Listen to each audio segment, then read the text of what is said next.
भाई ने अपनी छोटी बहन को जिंदा जमीन में क्यों गाड़ दिया? ये सवाल आज भी दौलतपुर गांव की हवाओं में सरगोशी करता है। हर बार जब वो खेत की मिट्टी पहली बरसात में भीगती है, कुछ यादें बाहर आने की कोशिश करती हैं। लोग आज भी उधर से गुजरते हुए गर्दन झुका लेते हैं, मानो किसी अदृश्य साए से माफी मांग रहे हों। लेकिन उस दिन सब कुछ बहुत सामान्य था। उत्तर प्रदेश का एक बेहद सीधा सादा गांव दौलतपुर। चारों ओर गेहूं और गन्ने के खेत, मिट्टी के घर, खपरेल की छतें और आंगन में खेलते नंगे पांव बच्चे। यहाँ की हवा में एक सोंधी महक है, मिट्टी की, मेहनत की और पुराने रिश्तों की। रामू 23 साल का जवान लड़का खेतों में हल चला रहा था। गोरा रंग, पसीने से चमकता माथा और माथे पर बंधा पुराना रूमाल। वो एक ऐसा लड़का था जिसे गांव के बड़े बूढ़े समझदार कहते थे, और लड़कियां ही इज्जतदार। उसके साथ घर में सिर्फ एक ही सदस्य थी, उसकी 17 साल की छोटी बहन चंपा। माँ बाप की मौत के बाद दोनों एक दूसरे के सहारे जीते रहे। चंपा तो रामू की जान थी। लोग कहते, रामू की छाया भी चंपा से पहले नहीं गुजरती। आंगन में एक पुराना चूल्हा रखा था, जिसके पास बैठकर रामू अक्सर सोचता था, माँ होती तो चंपा को कैसे समझाती। जब दोनों छोटे थे, माँ का देहांत हो गया था। बुखार में जलती माँ की गोद में बैठकर चंपा ने आखिरी बार नानी तेरी मोरनी सुना था। उसके बाद से रामू ही माँ भी बन गया और बाप भी। चंपा पढ़ने में तेज थी और रामू को इस पर गर्व भी था। गांव के मास्टर जी ने कहा, रामू लड़की पढ़ेगी तो नाम रोशन करेगी। रामू ने खेत गिरवी रखकर चंपा को शहर के गर्ल्स स्कूल में भेजा। हर महीने पैसे भेजता, खुद पुराना कुर्ता पहनता, लेकिन बहन को कभी कमी महसूस नहीं होने दी। 3 साल बाद चंपा गर्मियों की छुट्टियों में घर लौटी। उस दिन सारा गांव उसे देखने आया था। सलवार कमीज, हाथ में किताबें, आंखों में चमक और जुबान पर आत्मविश्वास। रामू को उसे देखकर अजीब सा लगा। ये मेरी वही चंपा है जो कभी कंचे खेलती थी, जो मेरी कमीज पकड़कर डरती थी। अब वो बड़ी हो चुकी थी। उसने आते ही रामू से कहा, भैया, अब मैं आपको पढ़ाऊंगी, अब आपकी जिंदगी आसान होगी। रामू हंस दिया, पर कुछ उसके भीतर हलचल कर रहा था। चंपा सुबह खेतों की ओर अकेली टहलने जाती, मंदिर में बैठती और कभी कभी फोन पर मुस्कुराकर बात करती। यही बातें धीरे धीरे गांव के लोगों के बीच फुसफुसाहट बन गईं। रामू की बहन कुछ ज्यादा ही पढ़ लिख गई है, सुनते हैं किसी लड़के से बात करती है। अब देखना, कोई कलंक न लग जाए इस खानदान पर। रामू ने जब पहली बार ये बातें सुनी, उसका खून खौल उठा, लेकिन उसने किसी से कुछ नहीं कहा। वो चाहता था पहले खुद चंपा से बात करे। आंगन में चांदनी फैली थी। रामू और चंपा आम के पेड़ के नीचे बैठे थे। अचानक चंपा बोली, भैया, एक बात कहनी है। रामू ने कहा, हाँ चंपा, बोलना। तू कुछ दिनों में वापस शहर चली जाएगी, फिर तेरी बातें ही याद आएंगी। चंपा ने थोड़ी हिचकिचाहट के बाद कहा, भैया, मुझे एक लड़का पसंद है। नाम है अभिनव, कॉलेज में पढ़ता है। वो ब्राह्मण है। रामू ने अचानक कुछ नहीं कहा, बस टकटकी लगाए बहन को देखता रहा। चंपा ने बात पूरी की, हमने कुछ गलत नहीं किया, सिर्फ एक दूसरे को पसंद करते हैं। मैं आपकी इजाजत के बिना कुछ नहीं करूंगी। रामू उठकर खड़ा हो गया। उसकी मुट्ठियां बंद गई थीं, आंखें लाल थीं। उसने बस इतना कहा, सो जा चंपा, सुबह खेत चलना है, पुरानी जमीन दिखाऊंगा तुझे। पिछली रात चंपा की बातों ने रामू की नींद छीन ली थी। चंपा अपनी आंखों में भरोसे का सागर लिए सिर्फ एक चीज मांग रही थी, भैया, इजाजत। लेकिन रामू की आंखों में अब सिर्फ एक चीज थी, डर। डर समाज का, डर बदनामी का, डर उस रिश्ते का जो वो हमेशा इज्जत की मिसाल समझता आया था। उसकी बहन, उसी ने उसे झुका दिया समाज के सामने। रामू रात भर चारपाई पर करवटें बदलता रहा। छत की टीन पर टपकती ओस की बूंदें भी उसे और बेचैन कर रही थीं। मन में एक अजीब खलबली थी। चंपा अगर इस लड़के से शादी करेगी तो समाज क्या कहेगा, गांव क्या कहेगा, जात पात का ये बंधन टूटेगा तो मेरा सिर कौन उठाएगा। उसके दिमाग में दादी की बातें गूंजने लगीं, बेटा, खानदान की इज्जत सबसे ऊपर होती है, चाहे उसके लिए जान ही क्यों न देनी पड़े। और तभी, उसी रात, रामू ने एक फैसला कर लिया। इज्जत बचानी है, चाहे बहन की जान लेनी पड़े। सुबह होने से पहले ही रामू उठ गया।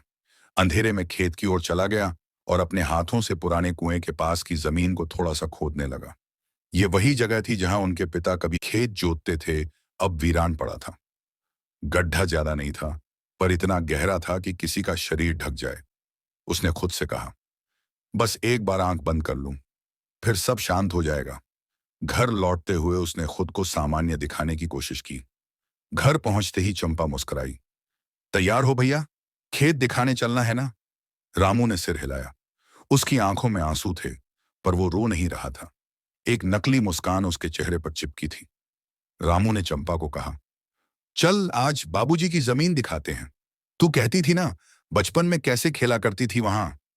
चंपा खिलखिलाई, भैया आप कितने प्यारे हो, सब भूल जाते हो मेरे लिए। रामू का दिल कांप गया, पर उसने खुद को जबरदस्ती सख्त बना रखा था। जब दोनों खेत पहुंचे, सूरज ऊपर चढ़ने लगा था। चारों ओर सन्नाटा था, सिर्फ पक्षियों की आवाज और कहीं कहीं दूर हल चलने की ध्वनि। रामू ने कहा, चंपा, तू जरा उस गड्ढे की ओर देख। बाबूजी ने वहीं पहली बार फसल उगाई थी। चंपा जैसे ही झुकी, रामू ने पीछे से जोर का धक्का दिया। चंपा गिर गई, और तभी उसे समझ में आ गया कि यह कोई हादसा नहीं, ये उसका अंत था। भैया क्या कर रहे हो? चंपा रो रही थी, चिल्ला रही थी, हाथ जोड़ रही थी। भैया आपको भगवान का वास्ता, मैंने कुछ गलत नहीं किया। लेकिन रामू ने फावड़ा उठाया और मिट्टी फेंकनी शुरू कर दी। माफ कर दे बहन, तू बहुत अच्छी थी, पर समाज तुझसे भी बड़ा है, मेरी इज्जत तुझसे बड़ी है। चंपा की आवाज धीमी होती चली गई, और मिट्टी भारी। जब काम पूरा हो गया, रामू वहीं खड़ा रहा। हाथ मिट्टी से सने थे, शरीर कांप रहा था, और आत्मा शायद वहीं उस मिट्टी के नीचे दफन हो गई थी।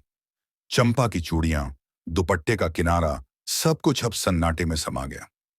रामू ने गड्ढे को समतल कर दिया, ऊपर कुछ घास फेंकी और गांव लौट आया। गांव में जैसे ही लोगों ने पूछा, रामू चंपा कहाँ है? रामू ने जवाब दिया, किसी के साथ भाग गई। इज्जत की लाज नहीं रखी। लोगों ने भी ज्यादा नहीं पूछा। गांव में लड़कियों के भागने की कहानियां नई नहीं थी, पर कोई नहीं जानता था कि चंपा भागी नहीं थी। वो अब भी दौलतपुर के खेत में थी, सिर्फ उसकी धड़कन अब थम चुकी थी। चंपा अब नहीं थी, पर वो जमीन जहां उसे जिंदा दफनाया गया था, आज भी हर मौसम में कुछ कहती थी। चाहे बारिश की पहली बूंद हो या ठंडी हवा का झोंका, वो जगह सिहर जाती थी, जैसे कोई सिसकी वहीं नीचे दबकर रह गई हो। और उस सिसकी की आवाज सिर्फ एक इंसान सुन सकता था, रामू। रामू घर लौट आया था। चेहरे पर थकावट नहीं, पर आंखें सुनी सुनी थीं। आंगन में खटिया पर बैठा रहा, न चाय पी, न किसी से बात की। जो रामू पहले हर पंचायत में सबसे आगे होता था, अब गुमसुम रहने लगा। गांव वालों ने सोचा, बहन के भागने से शर्मिंदा है, ठीक ही तो है। लेकिन किसी को क्या पता था कि वो शर्म नहीं, गुनाह था। रामू हर रात एक ही सपना देखता, चंपा मिट्टी से बाहर निकल रही है, हाथ जोड़कर कहती है, भैया मैंने क्या गलत किया था? और फिर अचानक वो सपना वहीं अटक जाता, जैसे किसी ने गला घोंट दिया हो। चंपा के जाने के 2 महीने बाद रामू की जिंदगी फिर ढर्रे पर लौटने लगी। खेतों में काम, कुएं से पानी भरना, बैल को चारा डालना, सब कुछ वैसा ही। पर एक चीज बदल गई थी। रामू अब किसी से नजर मिलाकर बात नहीं करता था। गांव की औरतें कहती, रामू अब बहुत गंभीर हो गया है, बहन के जाने का असर है शायद। लेकिन रामू जानता था, यह असर नहीं, सजा है। एक दिन गांव के डाकिये ने एक चिट्ठी दी। लिफाफे पर लिखा था, चंपा यादव के नाम। रामू के हाथ कांप गए। चिट्ठी अभिनव की थी, वही लड़का जिससे चंपा प्यार करती थी। चंपा, सायदा, आई था, मैंने तुम्हें हर जगह ढूंढा। तुम्हारा फोन बंद है, कॉलेज में भी नहीं आई, क्या हुआ? तुम्हारा भाई बहुत सखात है, लेकिन मैं जानता हूं कि तुम डर कर नहीं भागोगी। तुम जिस भी हाल में हो, एक बार मिलो। तुम्हारे बिना सब अधूरा है। हमेशा तुम्हारा अभिनव। चिट्ठी रामू ने जलाकर राख कर दी, लेकिन उसकी राख ने हवा में जो धुआं छोड़ा, उसने रामू की सांसें और भारी कर दी। गांव के बाहर एक बुजुर्ग औरत रहती थी, तुलसी काकी। लोग कहते थे वो सपना देखती हैं, और सपनों में मरे हुए लोग उनसे बात करते हैं। रामू का वहां जाना महज संयोग नहीं था। वो चुपचाप उनके सामने जा बैठा। काकी ने आंखें बंद की और कहा, तेरे आंगन की रोशनी बुझी नहीं है बेटा, वो अब भी उस जमीन में धड़क रही है। रामू ने कांपती आवाज में पूछा। आपको कैसे पता? काकी ने धीरे से कहा। जिस दिन तूने अपनी बहन की मिट्टी से सांस ली थी, उसी दिन मेरी आत्मा कांप गई थी। तू सोचता है वो मर गई? नहीं बेटा, वो अब भी सवाल बनकर जिंदा है और एक दिन जवाब मांगेगी। 3 महीने बाद सावन की पहली बारिश आई। पानी खेतों में बहने लगा। रामू का खेत, वही जहां उसने चंपा को दफनाया था, अब कीचड़ में डूब रहा था। अचानक मिट्टी खिसकने लगी। रामू दौड़ कर गया। वहीं उसी जगह मिट्टी में से एक चीज बाहर निकली। चंपा की आधी जली चूड़ी और एक पुराना स्कार्फ। रामू वहीं जमीन पर बैठ गया, सिर पकड़कर फूट फूट कर रोने लगा। मैंने तुझे मार दिया चंपा, मैंने अपनी आत्मा को जिंदा गाड़ दिया। पास से गुजर रहे किसान ने यह देखा। खबर आग की तरह फैल गई। अगले दिन पंचायत बैठी। रामू से सवाल हुआ, ये क्या है जो तेरे खेत से निकला? ये तो चंपा की चीजें लगती हैं। रामू चुप रहा, सिर झुकाकर बैठा रहा। गांव के प्रधान ने कहा, सच बता दे रामू, अगर तूने कुछ किया है तो भगवान से माफी मांग, हमसे नहीं।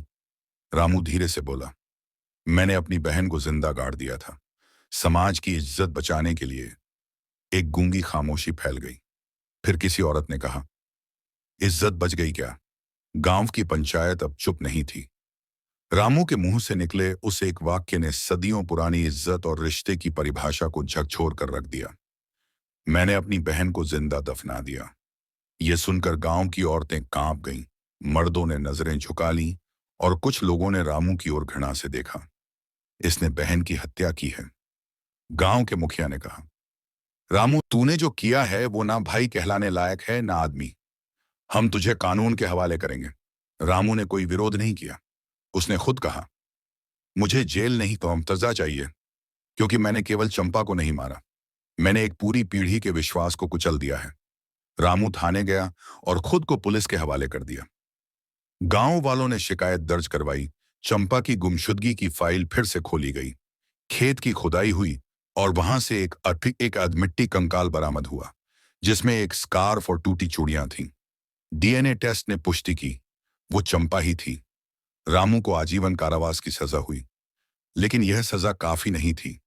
रामू की आत्मा अब भी जेल की दीवारों में चीख रही थी। 20 साल बीत गए। दौलतपुर गांव अब थोड़ा बदल चुका था।